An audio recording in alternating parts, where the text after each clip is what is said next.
Okay, so now I'm going to pick up with the small intestines. So what we have is the pyloric sphincter is going to slowly release chyme, which is what has been formed in the stomach into the small intestines, where digestion will finish and absorption will start to take place. So the small intestine is the major site of digestion and absorption. 90% of nutrient absorption will take place here. The small intestine is about 6 meters long, or about 20 feet long, and it's divided up into three segments: the duodenum, the jejunum, and the ileum.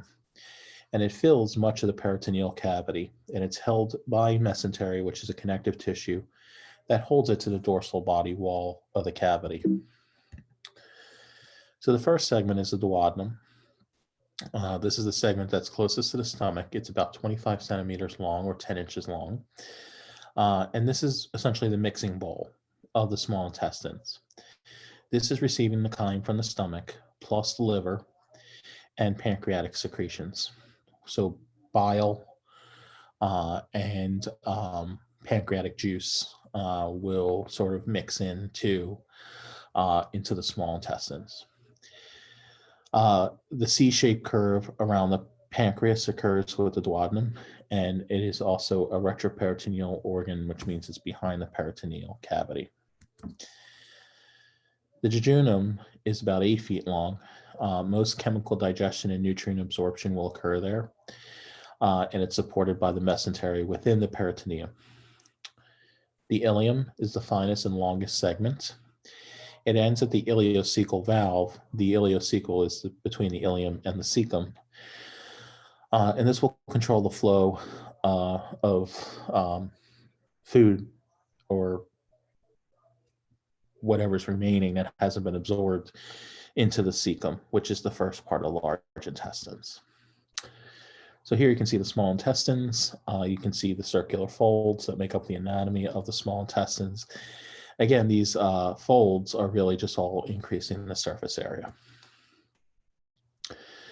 Now, the intestinal wall has three features that contribute to the increased surface area. The first is the circular folds, or what they call the plica circularis. These are permanent transverse ridges. You also have the villi. These are finger-like projections of mucosa that are covered with simple columnar epithelium. And then you have microvilli. These are modified apical surface of the columnar cells, and it's also called the brush border. It's essentially invaginations of the plasma membrane of the apical surface of the columnar cells. And these three structures increase the surface area from about 3,300 centimeters squared to about 2 million centimeters squared. So that's a lot of surface area there. The intestinal villus, each villus does contain a network of blood capillaries, which will transport the absorbed nutrients to the hepatic portal system. The hepatic portal system is part of the liver, and what happens there is you get nutrient processing. You also have lacteals that are running parallel to the capillaries. The lacteals are your lymphatic capillaries, and they will be where absorbed fatty acids will enter into the body. They are packaged into chylomicrons, which allows a fat to essentially be placed into an aqueous solution. Remember, fats and water don't like each other, so you gotta sort of surround them by this protein coat.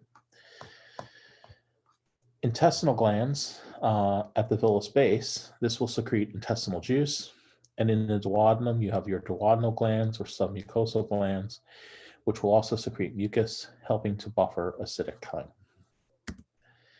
And here you can see the intestinal wall. Here's one of those villi. And in this villi, you can see the capillary bed, and you can see the lacteal as well there. Now, movements in the intestinal tract, you have weak peristaltic contractions will move the chyme towards the jejunum.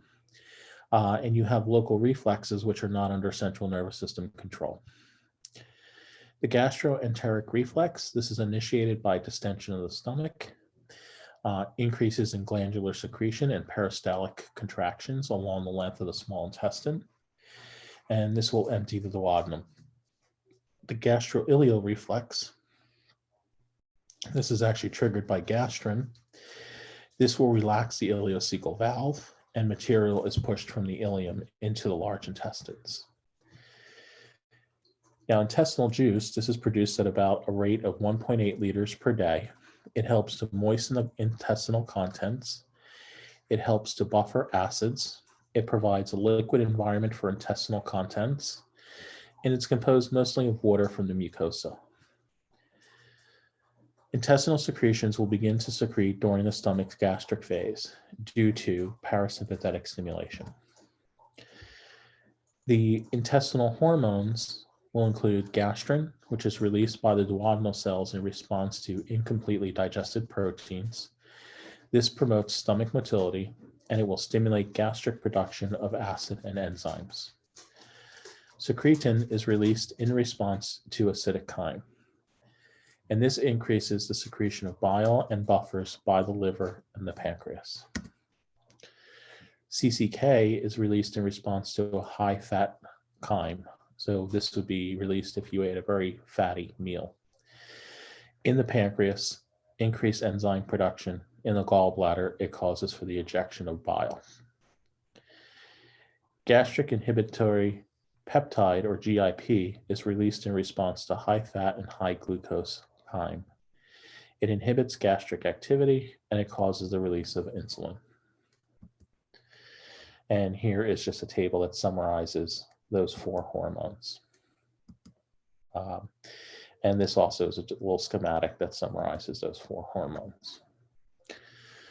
So now, what type of digestion occurs in the small intestine? Most important digestive processes are completed in the small intestine. The final products of digestion are absorbed here. Most enzymes of water is absorbed here as well. Most enzymes and buffers will come from the pancreas and liver.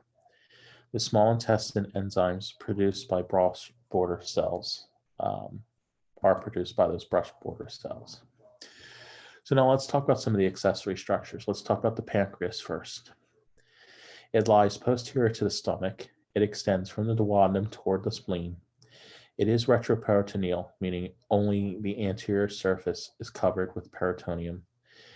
And it's about 6 inches long, weighing about 80 grams. There are two distinct groups of cells in the pancreas. You have the pancreatic isolates. This is the endocrine function. These are the cells that produce insulin and glucagon. And then you have the pancreatic acinar cells. This is your exocrine function. They are going to produce the pancreatic juice, which will empty into the duodenum along with the common bile duct. About 1,000 mils of pancreatic juice is secreted each day. It's regulated by hormones. Secretin released from the duodenum in response to the presence of acidic chyme entering from the stomach. It also triggers the pancreas to release an alkaline pH, somewhere around 7.5 to 8.8 fluid, primarily sodium bicarbonate. You also get an increased pH of chyme to optimal pH for digestive enzymes. CCK stimulates the production and release of pancreatic enzymes. And the pancreatic enzymes are classified by the substances that they help to break down. So pancreatic amylase will break down carbohydrates. Pancreatic lipase will break down lipids or fats. Nucleases break down nucleic acids, and proteases will break down proteins. And there's many different types of proteins. You don't need to know specific names like trypsin, chymotrypsin, so on and so forth. The liver, this is the largest visceral organ. It weighs about 1.5 kilograms, or about 2.5% of the total body weight. It is located in the right hypochondriac region and epigastric region. It's covered by the visceral peritoneum, and it's divided into 4 lobes. And the falciform ligament will mark the division between the left and right lobes on the anterior surface. The lobes will be divided into about 100,000 liver lobules, and the basic functional unit of the liver are these liver lobules. Liver cells, which are composed of the lobules, will compose the lobules, and liver cells are called hepatocytes. They are covered in microvilli, And within these areas, you will actually have some phagocytic cells that live there called Kupffer cells, and they will engulf pathogens, debris, and damaged blood cells. So essentially what the liver is, it's a big filter. You have blood coming from the small intestines that will then be delivered to the liver through the hepatic portal vein, and that blood will then be filtered through the liver where nutrients will be pulled out and processed. And that gets through this whole blood flow through the liver. You don't need to know specific vessels here. Another function of the liver is that it does produce bile. The hepatocytes will secrete bile into the bile caniculi located between the adjacent liver cells, and then carry the bile into the bile duct. Bile will then flow into the common hepatic duct, and the common hepatic duct is going to be formed from the common bile duct and the cystic duct. Okay. Bile will actually be stored in the gallbladder and concentrated. And when we say it's concentrated, we're removing the water from the bile salts. So essentially you just have concentrated bile salts there. There are over 200 known functions for the liver, and they can be categorized into 3 general roles. Excuse me. Metabolic regulation, hematological regulation, and bile production. Many disorders associated with the liver infection or are associated with the liver due to infection or injury. So major functions of the liver, let's look at the digestive and metabolic functions.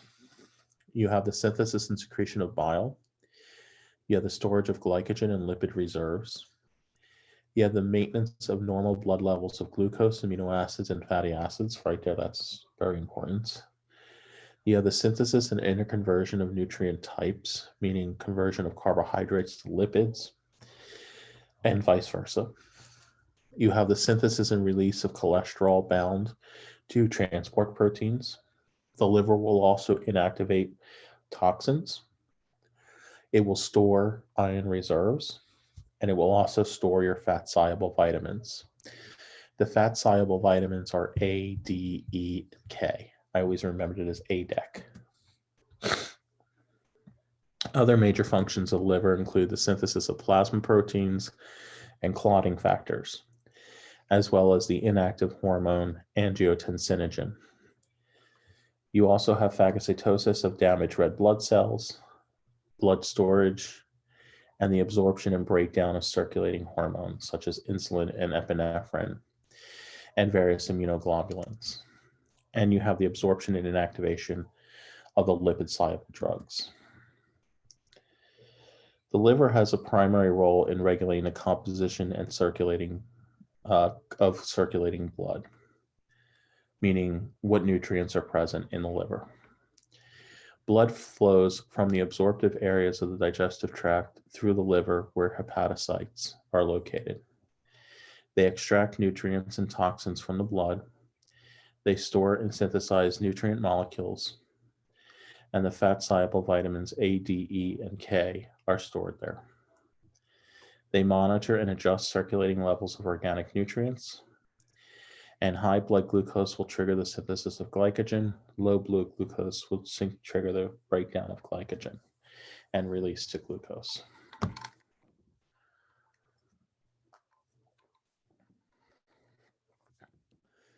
The liver is the largest blood reservoir in the body.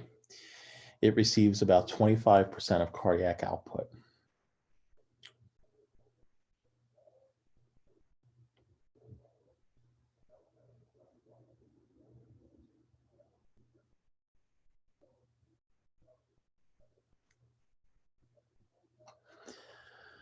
Phagocytic cells remove old or damaged red blood cells, debris, and pathogens from blood. Hepatocytes synthesize plasma proteins, which include albumins, determine osmotic pressure of the plasma. These plasma proteins will also function as nutrient transporters, and Also very important is these plasma proteins are key elements of the clotting and complement cascades, blood clotting. The liver also produces bile. Bile is synthesized by the liver. It contains water and ions that dilute and buffer. Bilirubin is a pigment that's derived from hemoglobin from destroyed red blood cells. Cholesterol and bile salts make up bile, and the bile salts will aid in the process called emulsification, which is the breakdown of lipids. The gallbladder, this is a hollow organ located in the recess of the posterior surface of the liver's right lobe. So it's nestled underneath the right lobe of the liver. Functions are bile concentration and storage. Bile becomes more concentrated as it's stored. Too concentrated bile can form gallstones. It also releases bile into the cystic duct, which flows into the common bile duct and then enters the duodenum at the duodenal papilla. Hepatopancreatic sphincter surrounds shared passageway of the common and bile and pancreatic ducts. And CCK triggers contractions of the gallbladder and relaxation of the sphincter.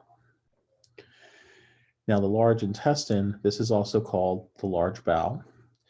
It begins at the ileocecal valve and ends at the anus.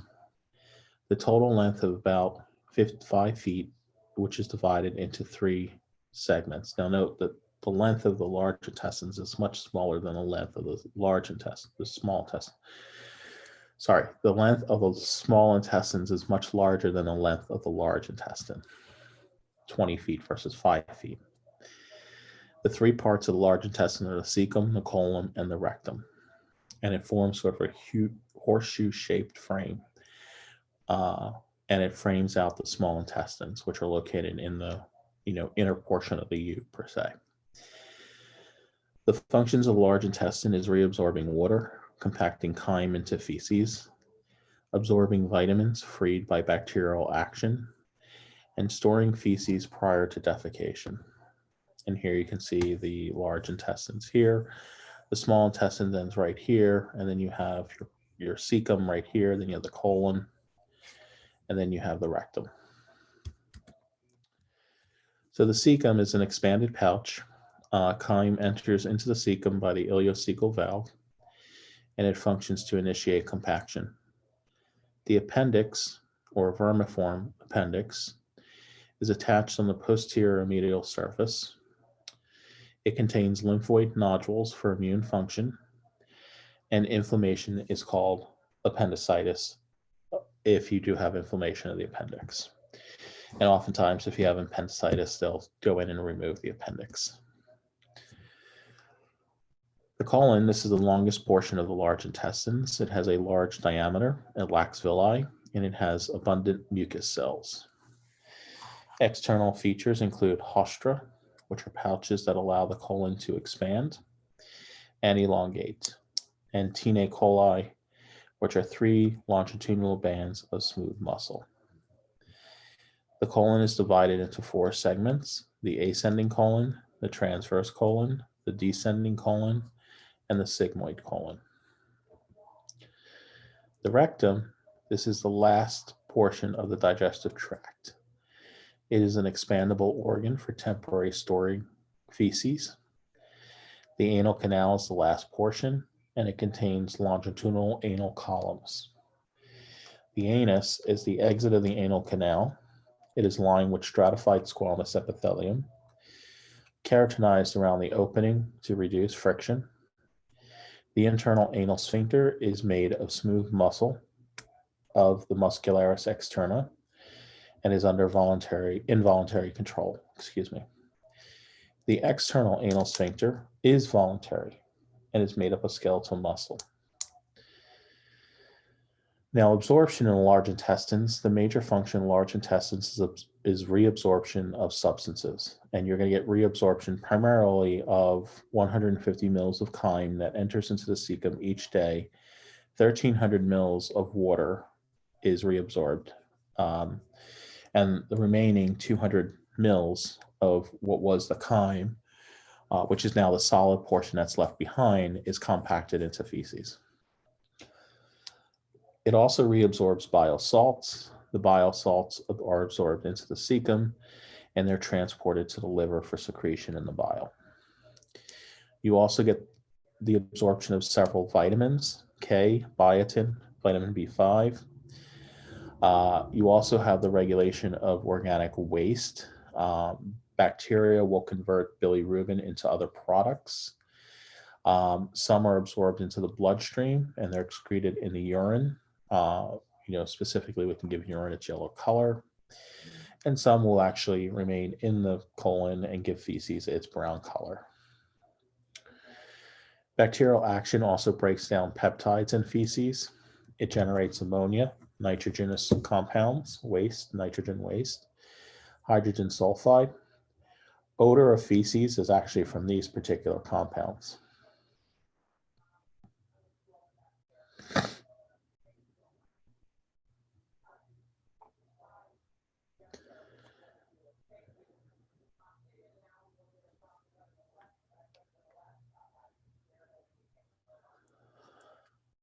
Ammonia and other toxins are absorbed into the hepatic portal circulation. The liver will convert them into non-toxic compounds that can be excreted by the kidneys. Indigestible carbohydrates such as cellulose, which can be found in a lot of plant products. If you ingest a corn kernel, it usually comes out in your feces because you're not able to digest the cellulose. This provides a nutrient source for bacteria, and unfortunately, those metabolic activities that the bacteria are undergoing can create flatus or gas. Now, movement in the large intestines, you have the gastroileal and gastroenteric reflexes will move material into the cecum. The transit time through the large intestines is very slow. This allows for water reabsorption. Mass movements, so you have slow, powerful peristaltic contractions. They only occur a few per day, and they're triggered by the distension of the stomach and the duodenum, which will force feces into the rectum, and then that will, once you have feces forced into the rectum, that will then produce the urge to defecate. Now, the defecation reflex, this involves two positive feedback loops. The shorter loop is stretch receptors in the rectal walls will stimulate local peristalsis, and that will move feces towards the anus and distend the rectum. The longer loop is the stretch receptors will stimulate the parasympathetic reflex in the sacral spinal cord. This will stimulate increasing peristalsis and increased distension in the rectum. The defecation process, we have internal anal sphincter relaxes involuntary. Conscious relaxation of the external sphincter is required for defecation. Other conscious actions help feces into the rectum, such as Valsalva's maneuver, essentially pushing, where you're increasing the intra-abdominal pressure. Repeated bouts of straining to defecate can permanently distend the veins of the anal canal, and that can cause what we call hemorrhoids. Variations in water reabsorption are related to diarrhea and constipation. Okay, so processing of absorption of nutrients. Balanced diets include all ingredients needed to maintain homeostasis.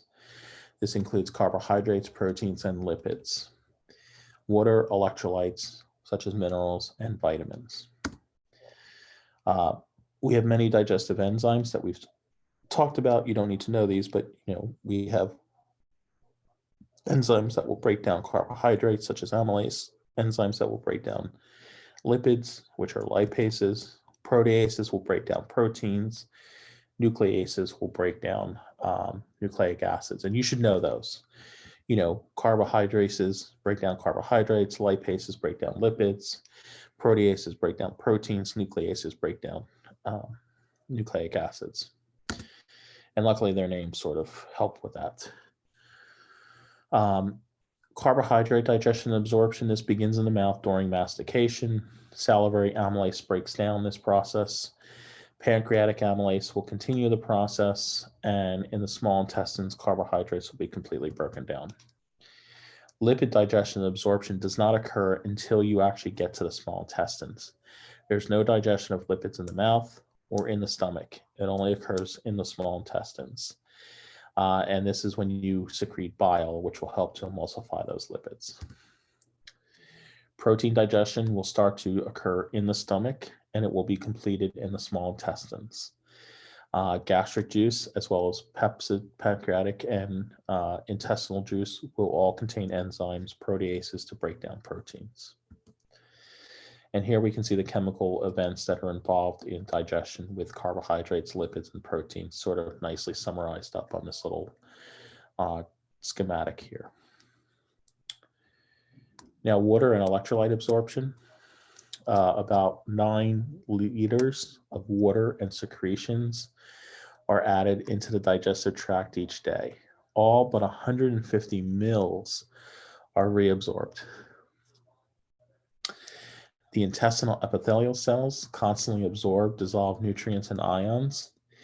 Water will follow through osmosis, absorption of sodium and chloride, most important factors promoting reabsorption. Other ions, including potassium, magnesium, bicarbonate, iron, and calcium absorption under the control of the parathyroid hormone will all occur. You have the absorption of your fat-soluble vitamins, again, which are A, D, E, and K, as well as some of your water-soluble vitamins, such as vitamins B and C. The digestive system, age-related changes. The division rate of the epithelial stem cells starts to decline, which means you're more susceptible to damage by abrasion, acids, and enzymes. As you age, peptic ulcers are much more likely. You start to lose some smooth muscle tone. Straining tends to lead to hemorrhoids. Cumulative damage becomes apparent, where you can have tooth loss due to cavities or gingivitis, cirrhosis, and other liver diseases. As you age, you do have an increased rate of cancer, and that's why after a certain age, it's recommended that you go for colonoscopies. You can dehydrate easier, and aging of other systems can affect the digestive tract as well. The digestive system does integrate with all other systems. Functionally, it's linked to all other systems.